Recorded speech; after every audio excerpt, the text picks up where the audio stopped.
Assalamualaikum warahmatullahi wabarakatuh. Sahabat Tukiem. Ketika usia semakin senja dan tubuh mulai rapuh, kakek Marno, seorang pejuang kemerdekaan yang kini hidup miskin dan sepi, merasakan ada yang aneh dengan tubuhnya. Sebuah sakit yang datang begitu mendalam. Tanpa ragu, ia memutuskan untuk berobat ke dokter, meski tak pernah ia anggap penting sebelumnya. Namun, di balik keputusan sederhana itu, kakek Marno tak tahu bahwa hidupnya akan berubah selamanya, dan nama besarnya yang terlupakan akan membangkitkan rasa hormat yang tak pernah ia duga. Suatu pagi, kakek Marno memutuskan untuk pergi ke kota, untuk mencari pengobatan. Ia merasa, sudah saatnya ia pergi ke dokter. Sakit di dada yang datang semakin sering membuatnya khawatir. Selain itu, tubuhnya yang semakin lemah membuatnya merasa tak mampu lagi bekerja seperti dulu. Dalam hatinya, ia berharap bisa sembuh dan terus bisa merawat Lestari. Dengan hanya membawa uang seadanya yang terkumpul dari hasil kerja kerasnya, kakek Marno berangkat menuju rumah sakit terdekat di kota. Perjalanan itu cukup jauh dan melelahkan bagi tubuh tua kakek Marno. Namun, tekadnya untuk sembuh lebih besar dari segala keletihan yang dirasakannya. Saya harus sembuh, agar bisa melihat Lestari tumbuh besar dan bahagia, gumamnya dalam hati. Ketika kakek Marno tiba di rumah sakit, ia merasa cemas. Rumah sakit yang besar dan megah itu sangat berbeda dengan kehidupan sederhana yang ia jalani di desa.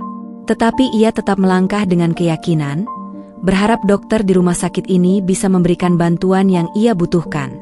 Saat memasuki ruang pendaftaran, ia melihat beberapa orang dengan penampilan yang jauh lebih baik dari dirinya. Rasa malu sempat muncul di hatinya, tetapi ia berusaha untuk menepisnya. Apapun yang terjadi, aku harus tetap berusaha, pikirnya. Setelah beberapa menit menunggu, akhirnya namanya dipanggil. Dengan langkah yang pelan namun pasti, kakek Marno menuju ruang praktek dokter. Ketika ia memasuki ruang dokter, ia langsung disambut oleh seorang dokter muda yang tampaknya sedang sibuk memeriksa berkas-berkas pasien lainnya. "Selamat pagi, Dok," sapa kakek Marno, meskipun suaranya terdengar agak bergetar. Dokter muda itu, yang bernama Dr. Ardi, mengangkat wajahnya sejenak dan menatap kakek Marno dengan tatapan agak ragu. "Ada yang bisa saya bantu, Pak?" tanya Dr. Ardi, sambil melirik pakaian lusuh kakek Marno. Kakek Marno menjelaskan keluhan sakit yang ia rasakan. Sakit di dadanya yang semakin parah, dan tubuhnya yang terasa lemah. Ia berharap bisa mendapatkan pengobatan segera. Namun, saat dokter muda itu mendengarkan keluhannya, ia tampak agak tidak sabar. "Maaf Pak, tapi kami lebih fokus pada pasien dengan kondisi yang lebih serius dan memerlukan penanganan segera.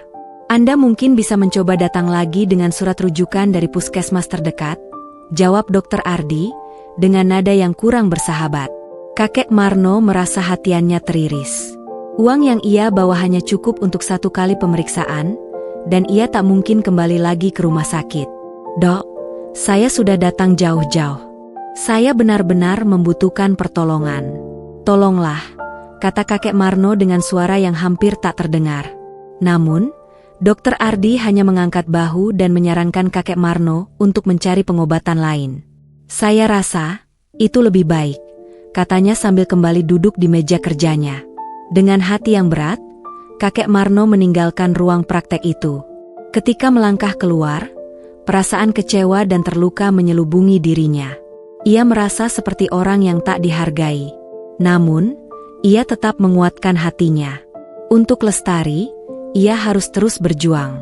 Tetapi, kejadian ini belum berakhir. Sesuatu yang tak terduga akan terjadi, yang akan mengubah takdir kakek Marno, dan membuka mata Dr. Ardi akan siapa sebenarnya kakek itu. Kakek Marno melangkah keluar dari rumah sakit dengan perasaan campur aduk. Langkahnya berat, namun hatinya lebih berat lagi. Sepertinya, harapannya untuk sembuh harus dipendam lebih lama lagi. Ia menoleh ke kiri dan ke kanan, seolah mencari jalan keluar yang tidak bisa ia temukan. Di luar rumah sakit, dunia terasa begitu asing bagi seorang pria tua sepertinya dirinya. Mobil-mobil mewah melintas begitu cepat, seolah mengabaikan keberadaan orang-orang seperti dirinya. Kakek Marno berjalan perlahan menyusuri trotoar, berharap bisa menemukan angkutan yang bisa membawanya kembali ke desa. Namun, langkahnya terhenti ketika ia mendengar suara seseorang memanggil namanya. Kakek Marno. Kakek Marno menoleh dan melihat seorang pria muda berjas rapi, dengan wajah familiar. Matanya agak terbelalak sejenak. Kamu siapa?" tanya kakek Marno, kebingungannya jelas terlihat. Pria muda itu tersenyum, kemudian berjalan mendekat. "Kakek Marno, ingat saya? Saya Andi, cucu dari teman baik kakek waktu di desa dulu." Andi adalah salah satu anak dari teman dekat kakek Marno yang tinggal di kota. Ia sering berkunjung ke rumah kakek Marno saat masih kecil. Namun setelah keluarganya pindah ke kota, mereka kehilangan kontak. Kakek Marno menatapnya lebih seksama. "Oh, Andi, anaknya Pak Yanto," ujarnya, akhirnya mengingat siapa Andi. "Wah, sudah besar sekarang." Andi tertawa kecil. "Iya, kakek. Sudah lama ya kita nggak bertemu. Saya dengar kakek sakit, jadi saya datang untuk menjenguk. Tapi saya nggak tahu kalau kakek datang ke rumah sakit." Kakek Marno mengangguk pelan. "Iya, saya tadi ke dokter, tapi sayang sekali saya tidak bisa mendapat pengobatan. Mungkin saya harus kembali ke desa." Andi yang melihat raut wajah kakek Marno, tahu betul betapa berat hati kakek. Ia tidak bisa membiarkan kakek kembali begitu saja tanpa ada bantuan. "Kakek, jangan khawatir. Saya kenal dengan dokter di sini, Dokter Ardi. Saya yakin kalau dia tahu siapa kakek, pasti akan diberi perhatian lebih." Kakek Marno terdiam. Meski hatinya sudah penuh kecewa, ia merasa sedikit tergerak oleh tawaran Andi. Saya sudah diperlakukan seperti itu, Andi. Rasanya saya nggak pantas lagi datang ke sana," jawab kakek Marno dengan suara pelan. Andi menarik napas panjang. "Kakek, saya paham perasaan kakek. Tapi tolong, beri kesempatan untuk saya bantu. Kita pergi bersama-sama, saya akan pastikan Dokter Ardi tahu siapa kakek sebenarnya." Kakek Marno mengerutkan dahi. "Siapa saya sebenarnya?" tanya kakek Marno, heran. "Saya hanya seorang kakek tua yang hidup di desa, bekerja keras setiap hari. Tak ada yang istimewa." Andi tersenyum, meski wajahnya terlihat serius. "Justru itu, kakek. Yang membuat kakek istimewa adalah pengalaman hidup dan perjuangan yang kakek jalani selama ini. Dokter Ardi perlu tahu siapa kakek sebenarnya." Kakek Marno mulai merasa ada sesuatu yang berbeda. Tidak ada salahnya untuk mencoba, setidaknya ia bisa berharap sedikit lagi. Di ruang praktek Dokter Ardi, kakek Marno kembali duduk di kursi yang sama seperti sebelumnya, kali ini ditemani oleh Andi. Andi berbicara dengan penuh percaya diri kepada Dokter Ardi yang sedang sibuk memeriksa berkas pasien lainnya. "Dokter Ardi, saya ingin Anda mendengarkan dengan baik," kata Andi dengan nada serius. "Ini adalah kakek Marno, seorang pejuang yang telah banyak berkorban untuk negara kita. Saya yakin Anda tahu siapa dia." Dokter Ardi menoleh, kebingungannya jelas terlihat. "Maaf, Pak. Saya tidak mengerti maksud Anda. Kami memang menerima pasien dari berbagai latar belakang, tetapi..." Andi memotong penjelasannya. "Dokter Ardi, kakek Marno adalah seorang veteran perang kemerdekaan. Dia adalah bagian dari perjuangan yang membebaskan negeri ini. Seorang pejuang yang lebih dari sekadar seorang petani miskin. Saya ingin Anda tahu siapa dia sebelum Anda membuat keputusan tentang pengobatannya." Dokter Ardi terdiam, wajahnya berubah menjadi serius. "Veteran perang kemerdekaan," ucapnya pelan, berusaha mencerna informasi itu. Andi melanjutkan, "Kakek Marno adalah bagian dari pasukan yang berjuang di masa-masa awal kemerdekaan, saat banyak pejuang yang tak dikenal melakukan pengorbanan besar untuk negeri ini.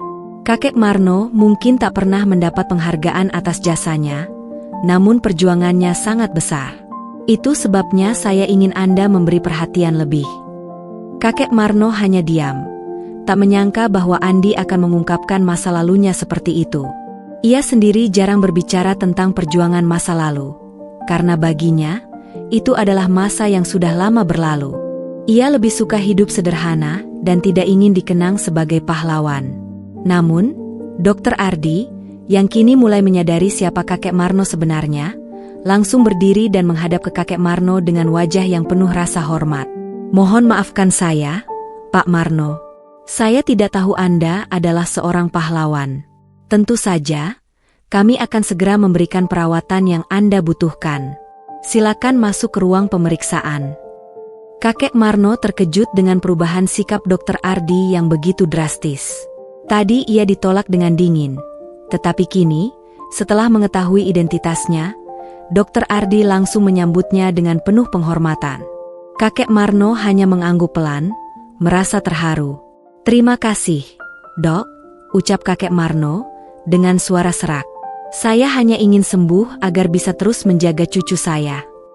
Dr. Ardi mengangguk dengan penuh rasa hormat. "Tentu, Pak Marno, kami akan melakukan yang terbaik untuk kesehatan Anda."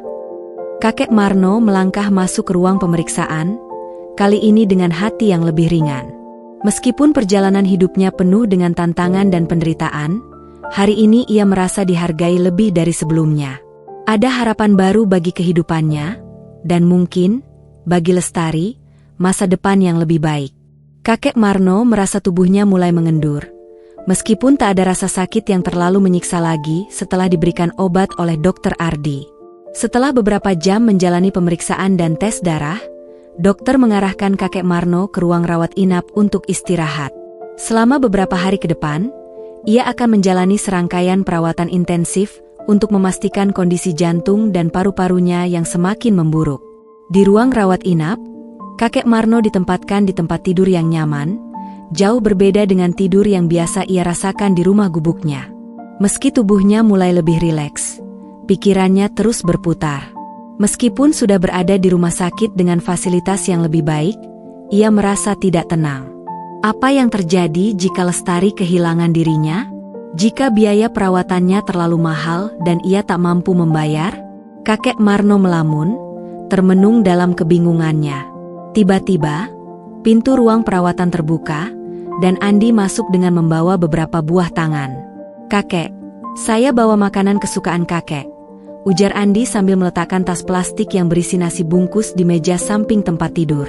Kakek Marno tersenyum kecil, walaupun hatinya masih dihimpit rasa cemas. "Terima kasih, Andi. Tapi, apa yang terjadi jika perawatan ini terlalu mahal?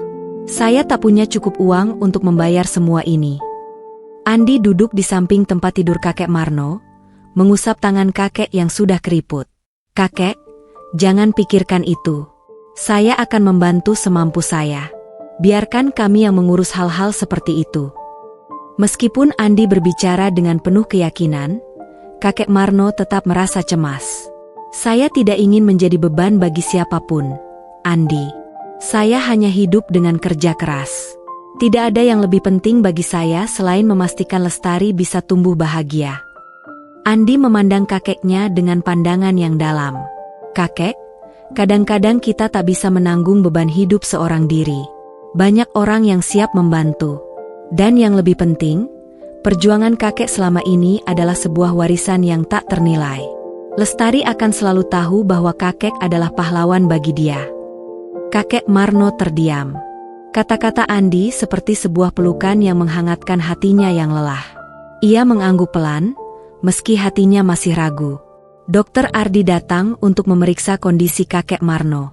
Setelah mengamati hasil tes dan mendengarkan keluhan kakek, ia menyimpulkan bahwa kondisi kakek Marno cukup serius, namun masih bisa ditangani dengan perawatan yang tepat. "Pak Marno, kami akan memulai perawatan intensif dalam beberapa hari ke depan. Saya yakin dengan perawatan yang optimal, kondisi jantung dan paru-paru Anda bisa membaik." Namun, kakek Marno masih merasa cemas. "Dokter, apakah saya bisa kembali bekerja seperti dulu? Saya tidak ingin hidup hanya bergantung pada orang lain." Dr. Ardi tersenyum penuh pengertian. "Saya mengerti perasaan Anda, Pak Marno. Tapi kita harus realistis. Kondisi Anda perlu waktu untuk pulih sepenuhnya. Saya akan memberikan pengobatan terbaik, dan setelahnya, Anda bisa kembali menjalani aktivitas ringan. Tapi jangan terlalu terburu-buru." Kakek Marno menundukkan kepala. Ada perasaan lega, tapi juga perasaan khawatir yang belum hilang sepenuhnya. Ia merasa dirinya tak akan pernah benar-benar bebas dari beban kehidupan yang sulit. Hari-hari berlalu, dan perawatan kakek Marno mulai menunjukkan hasil. Meskipun tubuhnya belum sepenuhnya pulih, setidaknya ia merasa lebih kuat dan lebih bertenaga. Di hari ketiga perawatannya, Dokter Ardi kembali memeriksa kondisinya dan memberikan kabar baik. Pak Marno, hasilnya menunjukkan perbaikan yang signifikan. Saya rasa, dalam waktu seminggu, Anda sudah bisa pulang dan beristirahat di rumah. Andi yang selalu setia menemani kakek Marno selama masa perawatan, tersenyum lebar mendengar kabar tersebut. Lihat, kakek, Anda sudah mulai membaik. Ini semua berkat semangat Anda yang luar biasa. Kakek Marno tersenyum, meskipun senyum itu tidak sepenuhnya cerah. Ia merasa bersyukur, tetapi tetap khawatir tentang masa depan. Saya terima kasih atas bantuan Andi dan Dokter Ardi. Tapi, bagaimana dengan biaya perawatan saya? Saya tidak bisa meninggalkan utang. Dokter Ardi menatap kakek Marno dengan tatapan lembut. Pak Marno, jangan khawatir tentang itu. Kami sudah mengurus semua biaya perawatan Anda. Semua biaya rumah sakit ditanggung oleh sumbangan dari para dermawan yang menghargai jasa-jasa Anda selama ini. Anda tidak perlu membayar apa-apa. Kakek Marno terkejut. Apa? Sumbangan? Tapi saya tak tahu siapa yang akan mau menyumbang untuk saya. Andi menjelaskan dengan penuh keyakinan, itulah keajaiban, kakek. Setelah Anda masuk rumah sakit ini, banyak orang yang tergerak oleh kisah hidup Anda. Banyak orang yang mengenal perjuangan Anda sebagai pejuang kemerdekaan. Mereka semua ingin membantu kakek. Kakek Marno merasa seperti terbang ke langit. Air mata perlahan menggenang di matanya. Ia tak pernah menyangka ada orang yang begitu peduli dan menghargai pengorbanan masa lalunya. Saya benar-benar terharu. Saya tidak tahu harus berkata apa. Dokter Ardi menepuk bahu kakek Marno dengan lembut. Pak Marno, Anda tidak perlu mengucapkan apa-apa. Ini adalah bentuk penghormatan dari kami semua. Kakek Marno akhirnya pulang ke rumah setelah seminggu menjalani perawatan. Ia kembali ke gubuk kecilnya dengan tubuh yang lebih segar, meski masih harus menjaga kondisi kesehatannya. Lestari, cucu tercintanya, menyambut dengan pelukan hangat di depan pintu. Kakek, kamu sudah pulang. Lestari berlari dan memeluk kakek Marno dengan penuh kebahagiaan. Kakek Marno mengangkat Lestari ke pelukannya dan tersenyum, walaupun senyumnya masih tampak kelelahan. Iya, nak, kakek sudah pulang. Terima kasih sudah menunggu kakek. Lestari tersenyum lebar, matanya berbinar. Kakek, apa yang terjadi? Kakek kok pulang sehat lagi?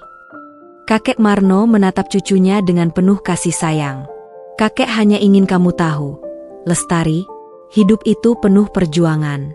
Kadang kita merasa tak ada yang peduli, tapi percayalah, di luar sana, masih ada banyak orang yang menghargai kebaikan dan pengorbanan kita. Lestari memeluk kakek Marno lebih erat, sambil berkata, saya bangga punya kakek seperti kamu. Kakek Marno menatap langit yang cerah. Ia tahu, meskipun hidupnya sederhana dan penuh tantangan, hidupnya kini lebih berarti.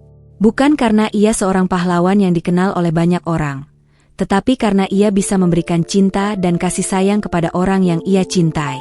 Kehidupan kakek Marno kembali berjalan dengan ritme yang penuh ketenangan. Meskipun ia baru saja pulih dari sakit yang cukup serius, semangat hidupnya kembali terjaga.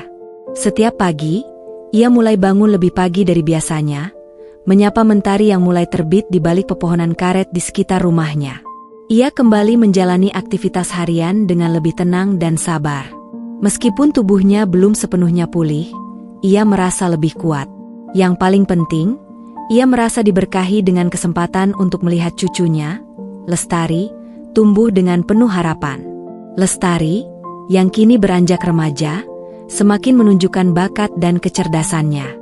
Meskipun hidup mereka sederhana, kakek Marno selalu mengajarkan Lestari pentingnya ilmu dan kerja keras. Setiap sore, setelah selesai mengerjakan pekerjaan rumah dan membantu kakek di kebun, Lestari duduk bersama kakek Marno untuk belajar. Kakek tidak pernah berhenti memberi semangat, meskipun ia sendiri tidak pernah mengenyam pendidikan formal. "Kakek, saya ingin jadi dokter," kata Lestari suatu sore setelah menyelesaikan tugas sekolahnya. Kakek Marno menatap cucunya dengan tatapan penuh kebanggaan. "Menjadi dokter itu bukan hal yang mudah, Nak. Tapi kalau kamu ingin, kakek yakin kamu bisa. Belajarlah dengan tekun, dan jangan pernah menyerah." Kakek tidak bisa memberikan banyak hal, tapi kakek bisa memberi semangat dan doa. Lestari tersenyum, merangkul kakeknya dengan hangat. "Terima kasih, kakek. Saya akan berusaha sebaik mungkin."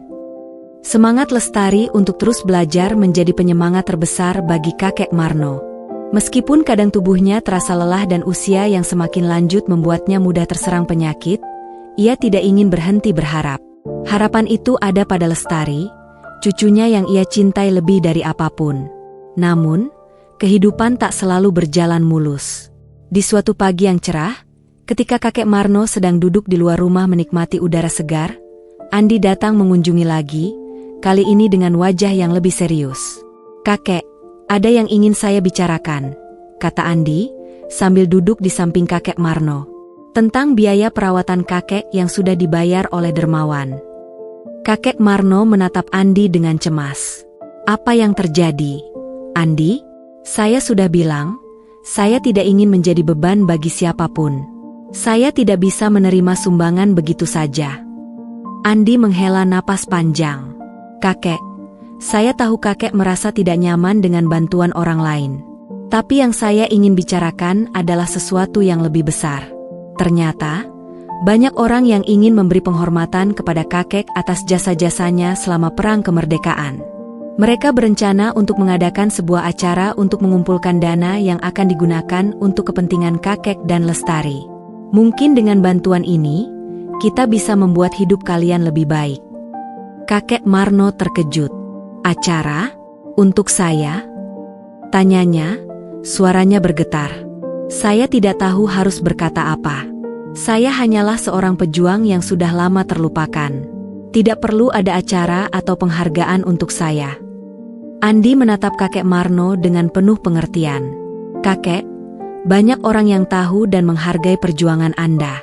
Ini bukan hanya tentang uang atau hadiah. Ini adalah cara mereka mengungkapkan rasa terima kasih atas pengorbanan yang telah kakek lakukan demi bangsa ini. Anda tidak perlu merasa malu atau bersalah." Kakek Marno terdiam. Ia tak pernah menginginkan penghargaan atau perhatian. Baginya, hidup yang sederhana bersama cucunya sudah cukup. Namun, ia tahu bahwa mungkin ini adalah kesempatan untuk memberi kehidupan yang lebih baik bagi Lestari, dan untuk membuktikan pada cucunya bahwa pengorbanan dan kerja keras tak pernah sia-sia. Beberapa minggu setelah perbincangan itu, acara penghargaan untuk kakek Marno akhirnya digelar di desa. Acara yang sederhana namun penuh makna itu dihadiri oleh para pejuang veteran, keluarga, dan juga sejumlah tokoh masyarakat. Andi, yang bekerja keras mengorganisir acara tersebut, berdiri di sisi kakek Marno dengan penuh rasa bangga. Kakek Marno, yang awalnya ragu dan enggan, akhirnya setuju untuk hadir. Ia merasa tidak pantas menjadi pusat perhatian, tetapi setelah mendengar semangat yang diberikan Andi dan para dermawan, ia tahu ini adalah kesempatan untuk memberikan Lestari kehidupan yang lebih baik. Di tengah acara, kakek Marno diminta untuk berbicara. Semua mata tertuju padanya. Kakek Marno berdiri di depan mikrofon, merasa gugup, namun ia tahu ini adalah momen yang penting, tidak hanya untuk dirinya, tetapi juga untuk Lestari. "Saudaraku yang saya cintai," kata kakek Marno dengan suara yang sedikit bergetar, namun penuh keteguhan. "Saya bukanlah orang yang pantas dihormati. Saya hanya seorang petani, seorang pejuang yang menjalani hidup dengan segala kekurangan. Namun, jika ada yang bisa saya berikan, itu adalah semangat untuk tidak pernah menyerah, tidak peduli seberapa beratnya hidup ini. Semua ini bukan untuk saya, tapi untuk generasi muda, terutama cucu saya, Lestari. Saya berharap dia bisa meraih cita-citanya, menjadi dokter, dan membantu orang-orang seperti kita." Semua orang terdiam, mendengarkan setiap kata yang keluar dari mulut kakek Marno dengan penuh perhatian. Beberapa orang bahkan terlihat terharu. Kata-kata sederhana namun penuh makna itu menyentuh hati mereka yang hadir.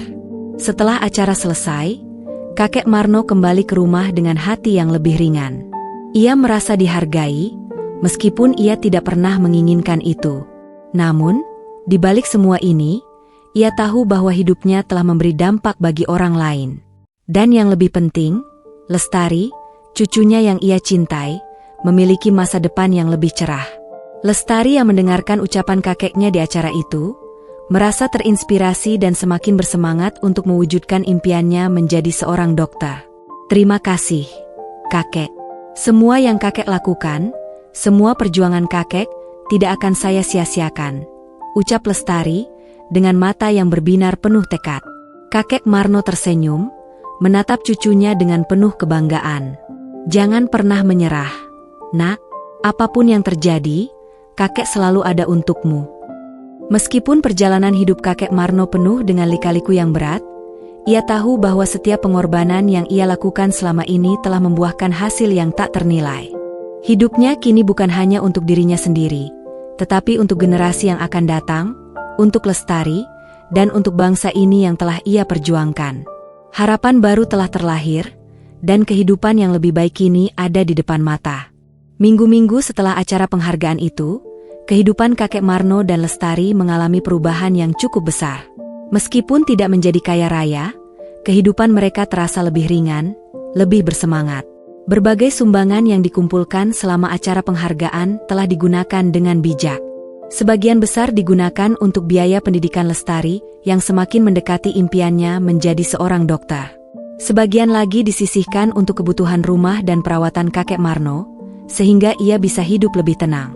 Namun, meski telah mendapatkan bantuan dan perhatian lebih dari banyak orang, kakek Marno tetap menjalani hidup dengan cara yang sederhana.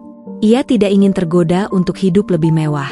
Baginya, kebahagiaan itu terletak pada kesederhanaan dan ketulusan, bukan pada harta benda. Lestari yang kini semakin giat belajar, semakin merasa terbantu dengan kondisi yang lebih baik. Dulu, ia harus belajar dalam kondisi serba terbatas, dengan buku yang hanya itu-itu saja, dan ruang belajar yang sempit. Sekarang, ia bisa belajar dengan lebih nyaman, memiliki akses ke buku-buku yang lebih lengkap, dan bahkan beberapa guru privat yang datang membantu setelah mendengar cerita tentang perjuangannya. Setiap malam, setelah menyelesaikan pekerjaan rumah dan membantu kakek Marno, Lestari duduk di meja belajarnya, membaca buku tebal tentang kedokteran. Cita-citanya yang sejak dulu ingin menjadi dokter semakin menguat. Setiap kali ia merasa lelah atau putus asa, ia teringat kata-kata kakek Marno, "Jangan pernah menyerah, nak. Apapun yang terjadi, kakek selalu ada untukmu." Dan itu menjadi penyemangat terbesarnya. Namun, hidup selalu penuh dengan ujian. Suatu hari, setelah Lestari kembali dari sekolah, ia menemukan kakek Marno duduk termenung di kursi depan rumah. Matanya kosong, seolah tidak melihat apa-apa. Lestari mendekat, merasa khawatir. "Kakek, ada apa? Kenapa duduk di sini sendirian?" tanya Lestari dengan suara lembut, duduk di samping kakek Marno. Kakek Marno menghela napas panjang. "Ah, nak, kakek cuma merasa lelah. Bukan tubuh, tapi hati ini. Terkadang kakek merasa hidup ini semakin sulit, terutama dengan penyakit yang tidak kunjung sembuh. Kakek tidak ingin kamu terbebani oleh semua ini." Lestari menggenggam tangan kakeknya. "Kakek, jangan berpikir seperti itu. Saya selalu ingin berada di sini bersama kakek. Kita akan hadapi ini bersama-sama." Kakek Marno menatap Lestari dengan mata yang penuh kasih sayang. "Kakek hanya takut kalau kamu harus menanggung semua beban hidup setelah kakek tiada. Kakek tahu kamu punya potensi besar, nak, tapi dunia ini tidak mudah." Lestari menatap kakeknya dengan penuh keyakinan. "Kakek, saya tidak takut. Justru kakek yang mengajari saya untuk tidak takut menghadapi hidup. Saya akan jadi dokter, dan saya akan berjuang untuk membuat kakek bangga. Saya berjanji." Kakek Marno terdiam, air mata menggenang di matanya. Ia merasa sangat tersentuh oleh kata-kata Lestari. Kakek tidak tahu harus berkata apa. "Nak, kakek bangga punya cucu sepertimu." Hari itu, Lestari kembali merasa yakin bahwa apapun yang terjadi, ia akan terus mengejar impian, dan takkan pernah meninggalkan kakeknya. Ia tahu bahwa kakek Marno adalah alasan di balik semua tekadnya. Kakek yang telah mengajarkan makna sejati dari perjuangan, kasih sayang, dan ketulusan. Namun, hidup seringkali datang dengan tantangan yang lebih besar. Beberapa bulan setelah itu, kondisi kesehatan kakek Marno kembali memburuk. Jantungnya semakin lemah, dan ia harus dirawat kembali di rumah sakit. Lestari yang sedang berada di sekolah, mendapati kabar itu dari Andi yang datang berkunjung. Rasa khawatir langsung menyelimuti hatinya. Dengan cepat, Lestari bergegas pulang dan segera menemani kakek Marno di rumah sakit. Di ruang rawat inap, kakek Marno terbaring lemah, tetapi wajahnya tetap menunjukkan senyum penuh kasih ketika Lestari datang. "Kakek, kenapa tidak bilang kalau sakit lagi?" tanya Lestari, sambil memegang tangan kakek Marno dengan cemas. Kakek Marno tersenyum lemah. "Ah, nak, kakek tidak ingin kamu khawatir. Kakek hanya ingin kamu fokus pada pendidikanmu. Ini adalah waktumu untuk mengejar impian." Lestari menunduk, air mata mulai menetes tanpa bisa ia tahan. "Tapi saya tidak bisa hidup tanpa kakek. Saya ingin kakek terus bersama saya, untuk melihat saya menjadi dokter." Kakek Marno mengangkat tangannya, menyeka air mata cucunya dengan penuh kelembutan. "Nak, kakek sudah berumur. Kakek tahu waktunya sudah dekat. Tapi percayalah, kakek akan selalu ada dalam doamu. Perjuangan hidupmu adalah warisan terbesarku." Lestari menggenggam tangan kakek Marno erat, mencoba menahan tangis. Ia merasa hancur, tetapi juga merasa bangga, karena ia tahu apa yang kakek Marno katakan adalah kebenaran. Kakek Marno bukan hanya seorang pejuang kemerdekaan, tetapi juga seorang pejuang hidup yang tanpa lelah memberi cinta, harapan, dan kekuatan kepada generasi berikutnya. Dalam beberapa hari berikutnya, kondisi kakek Marno semakin memburuk. Dokter mengatakan bahwa tidak banyak yang bisa dilakukan lagi. Namun, kakek Marno tetap tenang, dengan senyum yang tak pernah pudar. Ia tahu bahwa ia sudah memberikan segala yang bisa ia beri, kasih sayang yang tak ternilai harganya. Lestari duduk di samping tempat tidur kakek Marno, memegang tangannya dengan erat. "Kakek, saya janji akan terus berjuang. Saya akan jadi dokter dan membantu orang yang membutuhkan, seperti kakek mengajarkan saya." Kakek Marno membuka mata untuk terakhir kalinya, menatap cucunya dengan penuh cinta. "Jangan pernah menyerah, nak, kakek percaya padamu." Dengan satu tarikan napas terakhir, kakek Marno menutup mata. Senyum yang selalu menghiasi wajahnya tetap ada, seolah mengatakan bahwa perjuangannya telah selesai, dan kini tugas Lestari lah untuk melanjutkan mimpinya. Tamat. Jika kamu merasa terinspirasi oleh kisah ini, jangan lupa untuk like, komen, dan subscribe untuk terus mendapatkan cerita-cerita inspiratif lainnya. Setiap cerita memiliki pelajaran berharga yang bisa menjadi pendorong semangat dalam hidup kita. Bagikan juga cerita ini kepada orang yang kamu sayangi, agar mereka bisa merasakan manfaat dari perjuangan dan kasih sayang yang tulus. Mari kita terus berbagi kebaikan dan saling mendukung dalam perjalanan hidup ini.